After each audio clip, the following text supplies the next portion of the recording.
Hello and welcome to part one of softball positional previews with head coach Eric Knoll. Today we're going to start with our returning class. How are you today? I'm good, thank you. Thank you for having me. Of course, yeah. So we're just going to get right into it. Talking about those returners, tell me a little bit about this group and what you've seen them produce over this offseason. Well, I think the main thing I'd want to point out is they stayed loyal to Troy, and they stayed loyal to Troy softball, and it's a special group. It'll always be a special group to myself and this coaching staff, and there's really several of them that have stood out here this fall. Mia Tidmore comes to mind, who had a good sophomore campaign, but kind of platooned, and she has really blossomed this fall into the spring with what she's done.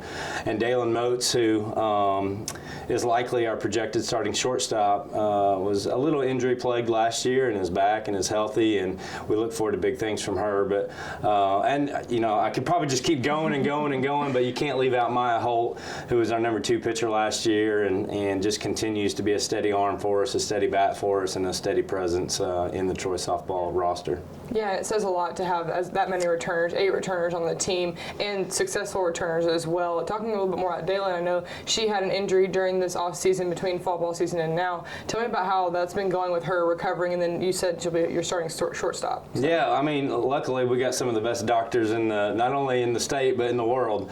They've taken care of her, and she looks to be full tilt. You know, January going into February, we don't think there's going to be a hiccup there.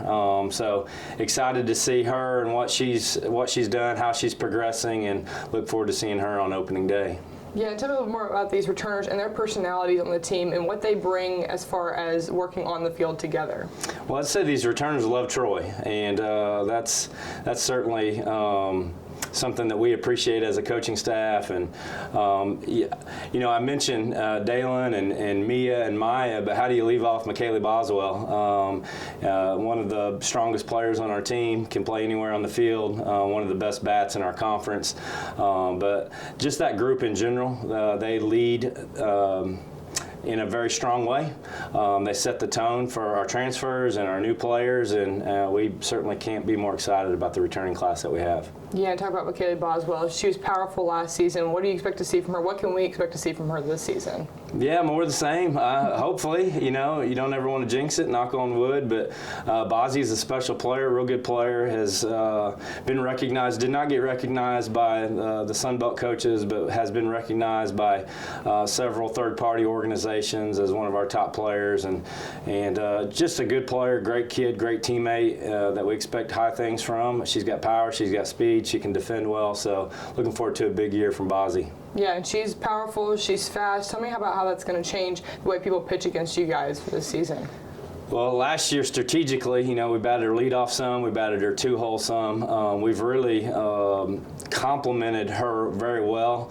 Don't exactly know where we'll put her yet, but we got some good bats that will surround her, and she's going to be deadly in the lineup wherever we land her. And we're just looking forward to the season, and Bozzy being in the middle of that. Yeah, and talking about these returners, you know, in those new transfers and those freshmen that you have, tell me about how they've been with these new people on the team. There's so many of them, and so having that new group and combining with all of each other, all those personalities, tell me how they've done with the group and combining. Yeah, it's always an interesting dynamic when you have this group of returning players and a very large portion of transfers and new players. Much like baseball, I think baseball, it's about a 50 to 60% turnover in the roster. The transfer portal, it just seems like that's the way things are going to be. We got hit a little bit more than I wanted to get hit in the transfer portal, but certainly we feel like we've got a good mix. And to get to the point of your question, I think it's a delicate thing, and you never know what you got until you've got it, and you watch things unfold, and we've been lucky, we've been fortunate that our new players and our returners and our transfers and freshmen, they've all assimilated very well. They get along. I've heard them several times say they're each other's best friends.